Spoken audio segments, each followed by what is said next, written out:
நல்லா புரிஞ்சுக்கணும். இந்த வெறும் இந்த லென்த் பிரெத் டெப்த் இந்த சாதாரண மனிதர்கள் வாழற டைமென்ஷன்லயே இருந்து பாத்தீங்கன்னா எதிர்காலத்தை நம்ம விருப்பப்படி உருவாக்க முடியும், இது நம்புற மாதிரி இருக்கு. அது எப்படி கடந்த காலத்தை போய் நம்ம விருப்பப்படி அழிச்சு மாத்தி எடிட் பண்ணி சரி பண்ணி அதெல்லாம் எப்படி சாத்தியம்னு நினைக்கலாம். சாத்தியம். டைமை தாண்டின ஸ்பேஸ் டைமென்ஷனுக்குள்ள, காலத்தை கடந்த ஆகாசம்ன்ற டைமென்ஷனுக்குள்ள நாம நுழைஞ்சோம்னா, நம்மள டியூன் பண்ணிக்கிட்டோம்னா கடந்ததை மாற்ற முடியும். இது சாத்தியம், இது சத்தியம்.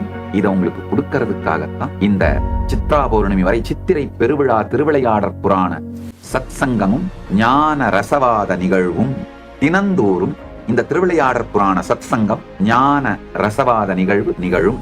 தயவு செய்து ஒரு நாள் விடாமல் கலந்து கொண்டு இன்றிலிருந்து ஏப்ரல் 14 மே 1 வரை அப்படின்னா 18 நாட்கள், இந்த 18 நாட்களும் தவறாமல் முழுமையாக அமர்ந்து இந்த சத்சங்கத்துக்கு மொத்தமா ஒரு நாளைக்கு 3 மணி நேரம் தான் கொடுக்க சொல்றீங்க, வேற ஒண்ணும் வேண்டாம்.